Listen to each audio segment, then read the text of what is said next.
છોટાઉદેપુરમાં, ડાંગ જિલ્લામાં ચારો તરફ કંપની, થર્મલ પ્રોજેક્ટ, ફલાણો પ્રોજેક્ટ, ઢેકણો પ્રોજેક્ટ, આ તમામ પ્રોજેક્ટના નામે આદિવાસીઓને ઘર વગરના, જમીન વગરના, શિક્ષણ વગરના, આરોગ્યની વ્યવસ્થા વગરના કરવાના ષડયંત્રને રોકવાનું કામ કર્યું કોણે? ચૈતર વસાવાએ કર્યું. અને સરકારના પેટમાં તેલ રેડાયું કે આ ચૈતર વસાવા આદિવાસીઓને કાં આટલો બધો જાગૃત કરે છે?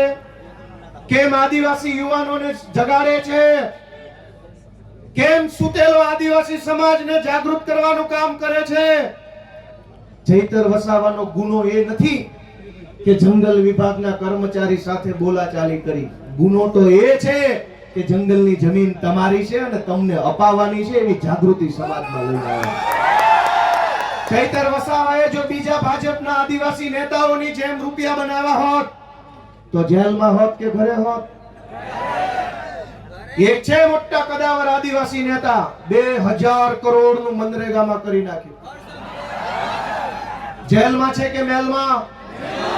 આદિવાસીઓના મત લઈને, આદિવાસી વિસ્તારોની ગ્રાન્ટો ખાઈને 2000 કરોડ રૂપિયાનું બૂચ મારીને જો બેઠા હોત તો મેલમાં હોત.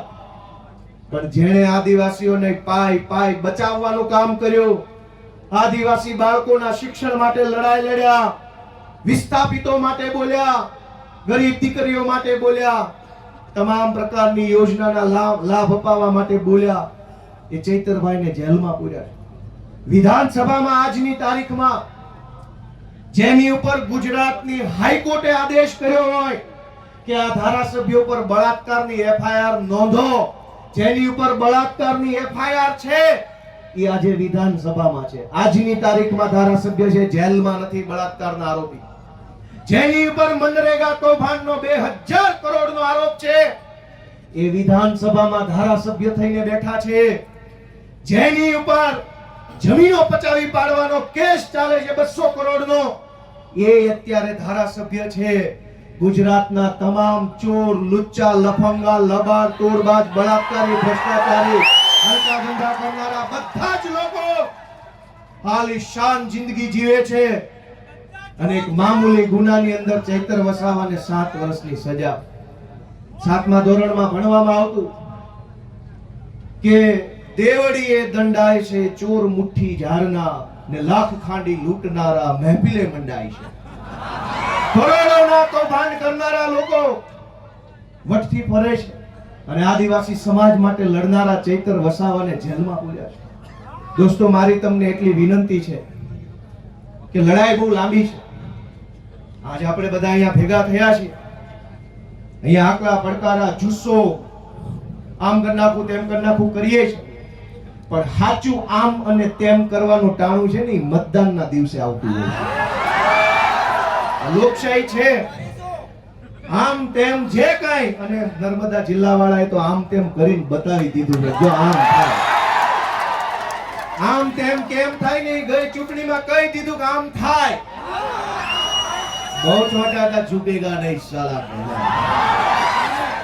બઠા પાડી દીધા. વડાપ્રધાને અહીંયા સભા કરી, ગૃહમંત્રીએ સભા કરી, પ્રદેશ પ્રમુખે કરી, પણ નર્મદા જિલ્લાના આદિવાસીઓએ કીધું ઝુકેગા નહીં સાલા. આને કહેવાય અસલ ટાઈગર.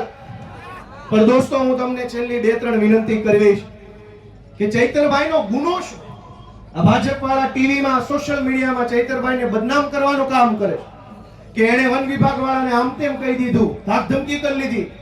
તમારા વન વિભાગ વાળા, તમારા પોલીસ વાળાએ અમારી હારે જે ધાક ધમકી કરી છે ને એની સજા 700 વર્ષ આપો ને તો ઘટે એમ છે. આખા ગુજરાતમાં સરકારી માણસો જનતા હારે કેવું વર્તન કરે છે? સરકારી મામલતદાર, સરકારી પીએસઆઈ, સરકારી ટીડીઓ, સરકારી પ્રાંત, સરકારી આરએફઓ, આ બધા જ લોકો રાજ્યની નાની જનતા સાથે કેવું વર્તન કરે છે? ઈ વર્તનની જો સજા આપવા બેસીએ ને તો એકેય માઈનો લાલ ઓફિસમાં બેસી નહીં શકે, બધાને જેલમાં પૂરવા પડે. ચૈતર વસાવાએ 4 શબ્દો શું કીધા તો માઠું લાગ્યું. પણ દોસ્તો, ચુકાદો હવે જનતાની અદાલતમાં લાવવાનો છે. તમારે નિર્ણય કરવાનો છે કે આજ ચૈતર વસાવાને તમારા આશીર્વાદથી એક વખત ગુજરાતની સરકારમાં બેસાડો, પછી ખબર પડશે કે કેવી રીતે ન્યાય કરી શકાય. આપણે ક્યાં સુધી અન્યાય સહન કરવાનો? માંડ કરીને એક નેતા મળે, એક બાજુ બધા ભ્રષ્ટ નેતાઓ સમાજ માટે બોલે નહીં, લડે નહીં, અવાજ ઉઠાવે નહીં, ચૂપ થઈ જાય. એક બાજુ માંડ એક બોલનારો નેતા મળ્યો હોય, એને જેલમાં પૂરી દેવો.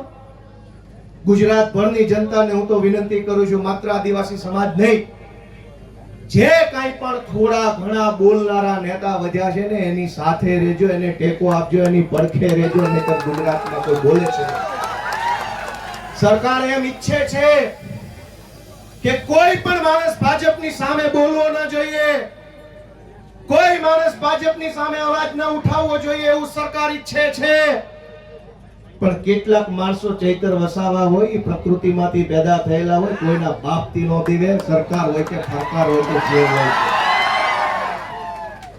અને આ જળ, જમીન, જંગલ કોનું છે? સરકારનું છે. સરકાર નહોતી, જે દિવસે આ દેશમાં સરકારો નહોતી ત્યારે જંગલ હતું કે નહીં? જે દિવસે આ દેશમાં કોઈ સરકાર, કોઈ પાર્ટી નહોતી ત્યારે જમીન હતી કે નહીં? અને જે દિવસે આ ભાજપ પાર્ટી કે એના નેતાનો જન્મ નહોતો ત્યારે આ ધરતી પર જળ હતું કે નહીં? તો ભાજપ વાળા પેદા નહોતા થયા ત્યારે જળ હતું, ભાજપ વાળા પેદા નહોતા થયા ત્યારે જમીન હતી, ભાજપ વાળા પેદા નહોતા થયા ત્યારે જંગલ હતું, અને ભાજપ વાળા પેદા નહોતા થયા ત્યારે આદિવાસી પણ હતા આ દુનિયા ઉપર, આ દેશ ઉપર. તમારી પોલીસ, તમારું ફોરેસ્ટ, તમારા બધા માણસો એ તો હમણાં આવ્યા. આ તો સદીઓથી હાલતી આવતી વ્યવસ્થા છે ને એને સંભાળીને રાખનારો આદિવાસી સમાજ છે દોસ્તો. આદિવાસી સમાજ જળ, જમીન, જંગલની રક્ષા કરે, અને આદિવાસી સમાજની રક્ષા ચૈતર વસાવા કરે છે. એ વાત ભાજપ વાળાને ગમતી નથી. લીગલ ટીમે મહેનત કરી અને હાઈકોર્ટમાં અપીલ ફાઇલ કરી. જે કંઈ પણ ખેડૂતો બહેનો, ચૈતરભાઈ અને શકુંતલાબેન સિવાયના બીજા જે કાંઈ મિત્રો જેલમાં છે, અને ચૈતરભાઈ સહિત બધાય, એમની અપીલ હાઈકોર્ટમાં ફાઇલ કરી. અને શકુંતલાબેન જે નાનું બાળક છે એમને હાઈકોર્ટે છોડી મૂકવાનો આદેશ આપ્યો. આપણા માટે બહુ સારી બાબત કહેવાય. અને બહુ જલ્દી તમામ આપણા જે કાંઈ પણ સાથી મિત્રો જે નિર્દોષ જેલમાં છે એમને પણ વહેલી તકે જેલ મુક્તિ થાય એના માટેના તાબડતોબ પ્રયત્નો સતત ચાલુ છે. અને બહુ વહેલી તકે આપણને સારા સમાચાર મળે એવી હું આશા રાખું છું. આપ સૌને મારી એક જ વિનંતી છે કે આ લડાઈમાં ચૈતર વસાવાને, એના પરિવારને, એના બાળકોને ક્યાંય પણ એક સેકન્ડ પણ આપણે બધાએ, હું અને તમે ભેગા મળી એકલા નથી પડવા દેવાના. જ્યાં જરૂર પડે, જેવી જરૂર પડે, જ્યારે જરૂર પડે ત્યારે ત્યારે આપણે બધાએ સાથે ઊભું રહેવાનું. તમે બધાએ આજે સાથે છીએ. ચૈતરભાઈ સાથે બહુ પારિવારિક સંબંધ છે મારે. આમ તો હું જે કંઈ બોલું છું આજે બહુ દુઃખ થાય છે. વિધાનસભામાં ચૈતરભાઈ મારી બાજુમાં બેસે, અમે ખૂબ વાતો કરી, મારી બાજુમાં ઊભા ઊભા આદિવાસી સમાજના અધિકારો વિશે પૂરી તાકાતથી બોલતા હોય છે, અને એટલું સરસ રીતે આમ છાતી કાઢીને સરકારની આંખમાં આંખ નાખીને કહેતા હોય છે કે ભાજપ વાળાને ગમતું નથી. ભાજપ વાળાને એ વાત ગમતી નથી કે એક આદિવાસીનો છોકરો વિધાનસભામાં ઊભા રહીને મંત્રીઓની ફોજ, મુખ્યમંત્રી બેઠા એની સામે આંખમાં આંખ નાખીને બોલે છે કે આ જળ, જમીન, જંગલ અમારું છે, તમને નહીં ઘૂસવા દઈએ. બીજા પણ આદિવાસી નેતાઓ છે. યસ સર, જી sir, sir ticket sir, please ticket. Sir સમાજને છેતરી જાય, વાંધો નહીં, સમાજને આંખો બંધ કરાવી દઈશ, ઊંઘાડી દઈશ, મને ટિકિટ આપો એટલે હું મારા સમાજને છેતરીને મટલી આવીશ. આનંદભાઈ પણ જોતા હશે, આનંદભાઈ પણ બોલે છે વિધાનસભામાં પૂરી તાકાતથી આદિવાસી સમાજ માટે. એ ચૈતરભાઈની પેલી બાજુ બેસે. દોસ્તો, બે ત્રણ માણસ બધ્યા છે, ગમે તેટલી મોટી સરકાર હોય એની સામે પણ આંખમાં આંખ નાખીને બોલવાની હિંમત રાખે છે કે તું જે હોય તે, હું મારા સમાજ માટે બોલવા અહીંયા આવ્યો છું. તું જે હોય તે, સરકાર હોય તો ભલે, રાષ્ટ્રપતિ હોય તો ભલે, ને તું મોટી તોપ હોય તો ભલે. મને તો અમારા આદિવાસી સમાજે, અમારા ખેડૂતોએ મત આપ્યા છે તો હું એમના માટે બોલતો રહીશ. આજે હું પણ, મને મત આપનાર ખેડૂતો છે, કાઠિયાવાડના ખેડૂતોએ મને ધારાસભ્ય બનાવ્યો, આદિવાસી સમાજે ચૈતરભાઈને ધારાસભ્ય બનાવ્યા. અમને મત આપનારા લોકો માટે અમે બોલતા રહેવાના, લડતા રહેવાના અને ક્યારેય નથી ઝૂકવાના એ સંકલ્પ અમે લીધો છે દોસ્તો. આપ સૌએ ચૈતરભાઈ વસાવાનો જુસ્સો વધારવાનું કામ કર્યું એ બદલ સૌનો હું આભાર વ્યક્ત કરું છું. જય આદિવાસી.